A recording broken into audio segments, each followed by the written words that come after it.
Bonjour à tous, dans ce tutoriel Excel, je vais vous donner quelques informations qui vous aideront à préparer votre stage en contrôle-gestion, qu'il s'agisse de l'entretien de recrutement et du stage en lui-même. J'ai personnellement sous-estimé les connaissances Excel qu'il est souhaitable de maîtriser pour que le stage commence sereinement. C'est fort de cette expérience et des difficultés rencontrées que je souhaite donner des conseils aux futurs stagiaires. Les différents outils Excel que je vais présenter peuvent évidemment servir à des stages et des métiers autres que le contrôle-gestion, mais ils sont essentiels pour ce dernier. Lors d'un entretien de recrutement pour un stage en contrôle de gestion, vous marquerez des points en montrant à votre recruteur que vous êtes déjà familier avec les outils de base du contrôle de gestion et que vous serez donc opérationnel plus rapidement. Le fait de connaître les outils à l'avance vous rendra également la tâche plus aisée en débutant votre stage quand on vous expliquera différentes choses sur une page Excel. Dans ce tutoriel, je vais utiliser Excel 2010, qui est la version dont je me suis servi lors de mon stage. Si vous avez une autre version, ne vous inquiétez pas. En réalité, il n'y a que très peu de différences et vous retrouverez certains outils dans un autre onglet. Alors, je vais dans une première partie vous parler de quelques généralités de mise en page. En contrôle de gestion, vous allez travailler sur de grandes bases de données et il y a quelques éléments très simples à connaître pour vous simplifier la vie. Premièrement, là dans cet exemple-là, je vous conseille de sélectionner la ligne qui contient tous les intitulés de colonnes, d'aller ensuite dans Données, puis Filtrer. Le filtrage est activé, ce qui veut dire que vous pouvez filtrer votre tableau et combiner plusieurs filtres. Par exemple, je peux sélectionner ça et ensuite un autre. Ce qui veut dire qu'on peut combiner les filtres. Après, donc, je peux les libérer. Donc une fois que les filtres sont activés, on va s'intéresser aux volets de navigation. Les volets de navigation, c'est ce qui permet de garder en haut du tableau la première l'intitulé de colonne. C'est-à-dire que là, si je descends, je perds en fait les colonnes. Ce qui fait que dans un tableau, je peux ne plus savoir très bien en quelle colonne je suis et c'est un peu problématique. Donc ce qu'on fait en général, c'est qu'on va dans Affichage et Figer les volets. Pour figer les volets, vous avez plusieurs choix. Mais en général, vous allez figer les volets comme ça dans un angle pour garder à la fois les colonnes et l'intitulé des colonnes, donc la ligne supérieure, et plusieurs colonnes sur la gauche qui vous intéressent. Dans ce cas, moi j'ai gardé 4 colonnes, vous pouvez garder ce que vous voulez, ce qui fait que quand je navigue à présent dans le tableau, je garde la ligne supérieure pour garder les intitulés de colonnes, et au niveau de la ligne, j'ai les informations qui m'intéressent. Par exemple, dans ce tableau-là, les données représentent des voyages pour une compagnie maritime. Donc si je navigue dans le tableau, je sais toujours, quelle que soit la case, l'intitulé de colonne et le voyage auquel cela correspond. Donc c'est ce qu'on appelle les volets, figer les volets. Et donc après vous pouvez les libérer. Mais en général on les bloque toujours. Donc toujours à l'angle formé par ce que vous voulez garder. Donc vous remontez tout en haut, figez les volets, comme ceci. Ensuite, troisième point, troisième petite astuce utile, c'est ce que j'appelle les calculs rapides. Lorsque vous êtes sur une feuille Excel comme celle-ci et que vous voulez faire rapidement des calculs, vous n'allez pas créer vous-même comme ça, faire vous-même vos calculs. Il y a un outil qui est déjà intégré. Alors, par exemple, si je sélectionne ces données-là, en bas de mon fichier apparaît plusieurs calculs, qui sont la moyenne, le nombre, la somme.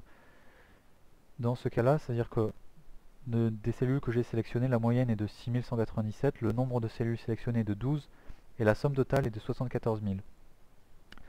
Donc cet outil vous permet très vite de faire la somme et la moyenne, et sans faire de calcul, de créer de cellules vous-même. C'est donc quelque chose de très important qui vous fait gagner beaucoup de temps lorsque vous voulez faire des petites vérifications rapides pour voir s'il n'y a pas de grosses erreurs dans vos calculs, dans vos bases de données. Donc ça permet très rapidement de faire un calcul rapide. Alors, ensuite on va passer à la partie la plus importante qui est le tableau croisé dynamique. Pour moi, un tableau croisé dynamique, c'est un moyen de transformer une base de données de milliers de lignes en un tableau synthétique qui contient les informations clés qui vous intéressent. C'est en quelque sorte un autre moyen de filtrer et de trier vos informations. Le meilleur moyen pour comprendre, c'est de voir un exemple.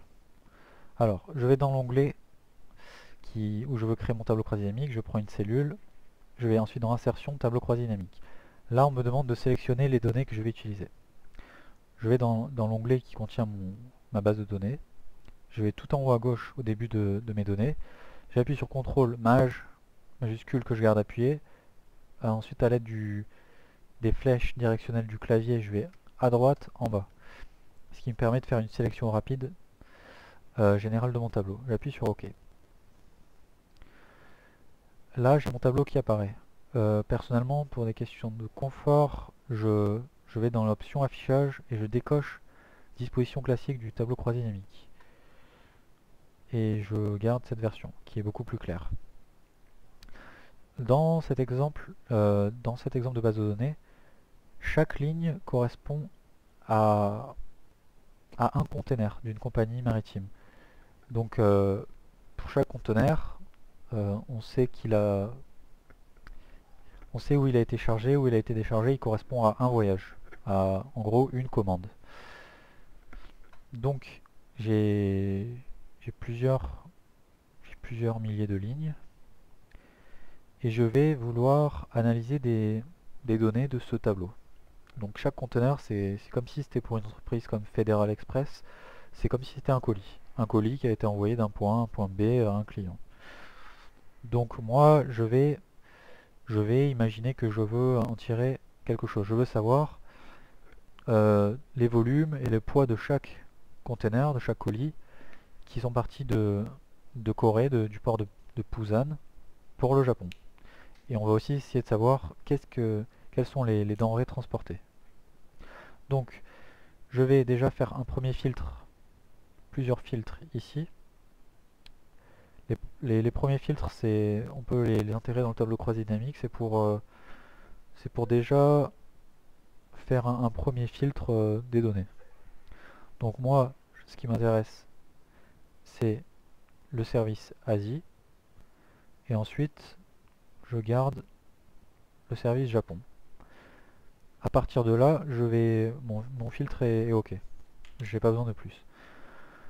Je vais m'intéresser ensuite m'intéresser à la Corée et au point de chargement. Donc je mets ça dans l'étiquette de ligne, vous allez comprendre après. Et le point de déchargement. Je vais filtrer le point de chargement. On a dit que je voulais la Corée de Busan. Donc je sélectionne le port de départ qui est Corée Busan et j'ai différents points de déchargement. Donc à ce moment-là, je veux savoir les volumes qui ont été transportés pour faire une analyse. Donc je vais avoir besoin à ce moment-là de l'onglet valeurs ici. Je vais chercher les volumes dans mon tableau qui apparaissent ici. Je peux ensuite les trier du plus grand au plus petit. Donc pour le mois que j'analyse avec ma base de données, j'ai eu 600 conteneurs qui sont partis de Corée pour Kobe, 406 jusqu'à Yokohama, 270 à Nagoya, etc. Bon, si je veux par exemple maintenant intégrer, voir le poids moyen de chaque conteneur, ce qui peut être ensuite utile pour fixer les prix, j'ajoute dans les valeurs average weight, qui est le poids moyen. Le problème, c'est que le tableau croisé dynamique me met la somme de tous les poids de tous les conteneurs. Et c'est pas ce que je veux. Moi, je veux plutôt une moyenne. Donc, je clique donc sur clic gauche, pardon, sur l'intitulé. C'est dans paramètres. Et là, je peux choisir ce que je veux. Je prends la moyenne.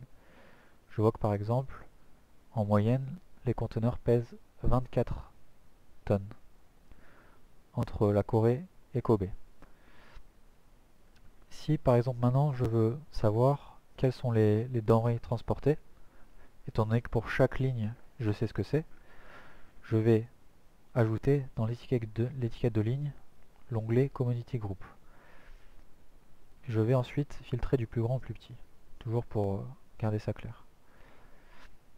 je vois que pour la Corée, ce qui a déchargé à Kobe, je vois que j'ai 380 containers qui font en moyenne 24 298 kg et que c'est des chargements de bois. Et ensuite, je vois du plus grand au plus petit les autres choses. La nourriture, du métal, euh, des produits chimiques, etc. Et si je regarde dans les autres, j'ai souvent le bois, je vois que le bois est la denrée la plus transportée. Nagoya, c'est plus des produits chimiques.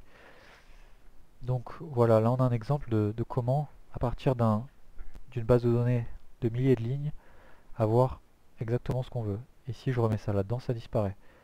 Je peux garder exactement ce que je veux. Et je peux mettre dans les valeurs tout ce que je veux. Et je peux en ajouter plusieurs. Euh, je vais donner un deuxième exemple. Alors on va reprendre un exemple. J'insère un nouveau tableau croix dynamique ici. Je vais chercher mes données dans l'onglet de la base de données. J'appuie sur CTRL, sur Maj, droite, bas. OK.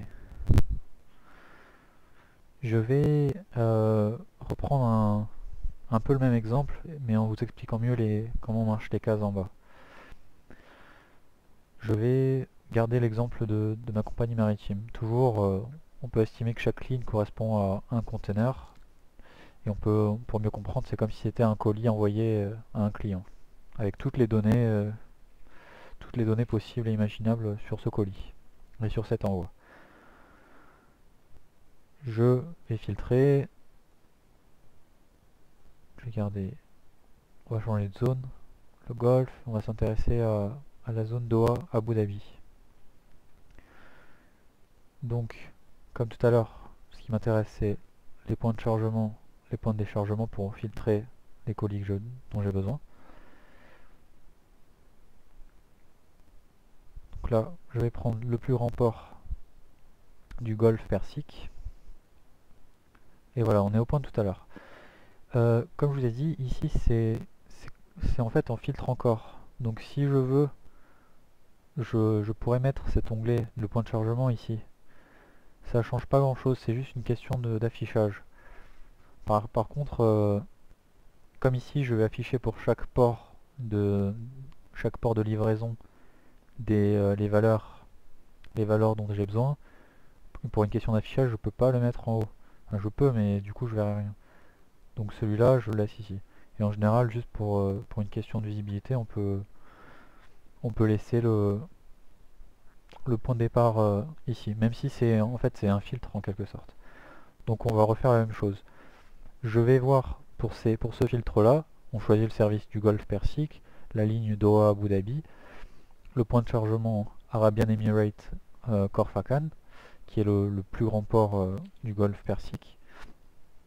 Et ensuite je vois que j'ai beaucoup de containers qui ont déchargé à partir de ce port là vers d'autres ports. Et donc là, maintenant, pour ces filtres-là, je peux donc filtrer pour voir les valeurs qui m'intéressent. Et donc là, comme on est dans une question de transport, bah, je veux voir le nombre de colis. Donc dans ma base de données, la colonne qui correspond à ça, le nombre de colis, c'est TUs including extras. Et donc pareil, je peux mettre le poids moyen. Donc là, il va mettre la somme. Moi, je veux la moyenne. Et comme tout à l'heure, par exemple, je peux encore filtrer je peux intégrer dans mon tableau quelles sont les commodités qui sont transportées là-bas. Et par souci de clarté, je trie encore. Donc par exemple, à partir de mon tableau de milliers de lignes, j'arrive à avoir ça. Je peux savoir que j'ai 54 conteneurs qui ont chargé à Khor Fakkan, qui ont ensuite été déchargés à Jebel Ali, et qui transportaient du bois, pour un poids moyen de 29 437 kg. Ensuite, je peux voir qu'il y a de la nourriture, des biens d'équipement différents, du métal, du papier, etc. Si je regarde pour les autres, je vois que ça c'est un port beaucoup plus important. par exemple j'ai 1315 containers qui ont été déchargés de nourriture, euh, etc. Je peux voir tout ce dont j'ai besoin. Et ça peut me donner beaucoup d'indications intéressantes. Le poids des conteneurs, je vois qu'ils sont assez lourds, puisque la moyenne en général c'est de 14 tonnes. Donc là je vois que c'est très au-dessus. Je vois que, enfin, je peux voir que par exemple ça confirme ce qu'on peut penser que les pays du Golfe sont largement importateurs de produits de biens et de services et de nourriture. Voilà. En gros, je viens de vous donner deux exemples de tableaux croisés dynamiques, mais le mieux, comme c'est un petit peu, c'est pas très dur, mais la meilleure façon de progresser, c'est d'en faire quelques-uns soi-même, et surtout de s'amuser à bouger les différents intitulés ici dans les cases pour bien comprendre. Parce qu'en vérité, on peut les bouger un peu, ça, on a toujours l'information qu'on veut, mais c'est peut-être des fois la présentation qui va changer un petit peu. Alors enfin, dans une dernière partie, je vais vous parler de la fonction recherche V. C'est pas un truc dont je me suis servi beaucoup, mais de temps en temps. Que de temps en temps. Et ça pourra, lors d'un entretien, vous être très utile si vous arrivez à le citer et que vous dites que vous savez à peu près comment ça marche. C'est toujours un très bon point, c'est très bien vu. Alors, toujours dans un exemple de compagnie maritime qui transporte donc des containers, je peux en tant que contrôleur de gestion être amené à avoir plusieurs listes de containers dont une me semble fausse. Et je peux la vérifier avec une liste qui est normalement vraie. Et je peux ensuite essayer d'aller voir dans ma base de données les problèmes et essayer de résoudre et comprendre l'origine du problème. Donc par exemple, là dans ma base de données j'ai un certain nombre de containers et j'en ai beaucoup. Donc ça c'était un problème auquel j'étais vraiment confronté. Et ça c'est la liste de chargement, donc c'est la liste réelle puisque c'est la liste officielle qui a embarqué sur le navire. Donc je peux faire une recherche V. Recherche V, la recherche V, cette fonction va rechercher chacune des lignes de la colonne A et va chercher dans la colonne B. Ainsi, je peux voir quels containers de ma liste sont effectivement présents dans la liste de chargement qui est partie avec le navire et ceux qui n'y sont pas. Et ceux qui n'y sont pas, ben, je vais aller regarder pourquoi ils n'y sont pas et pourquoi ça apparaît dans mon fichier. Je peux corriger l'erreur, etc. Donc, pour la recherche V, vous tapez recherche V, la fonction s'active. Vous double-cliquez. Donc ensuite, ici, vous avez l'indication qui vous explique comment faire. Mais en général, la recherche V, la première chose, c'est qu'est-ce que je vais rechercher? Je vais rechercher cette cellule. Je vais la rechercher où? Je vais la rechercher dans ce tableau. Ensuite, je vais appuyer sur 1. C'est-à-dire que si le conteneur que je recherche est bien sur la liste de chargement, la formule va m'indiquer le numéro de conteneur en question. J'écris 1 pour cela. Ensuite, j'écris faux. C'est-à-dire que je veux exactement ce numéro-là. Je ne veux pas un numéro qui est proche. J'appuie sur Entrée. Là, le résultat me dit que ça n'a pas trouvé. Et que donc, ce conteneur n'est pas sur cette liste de chargement. Ensuite, je déroule la formule pour chacun des conteneurs de ma colonne. Je vois que un certain nombre n'ont pas été trouvés et d'autres ont été trouvés. Je peux ensuite, comme je vous ai montré, activer les filtres et je vais garder que ceux qui n'ont pas été trouvés. Et donc là, j'ai une liste de conteneurs qui figurent dans ma base de données et qui sont en fait erronés. Et à partir de là, je vais essayer de comprendre pourquoi et corriger le problème.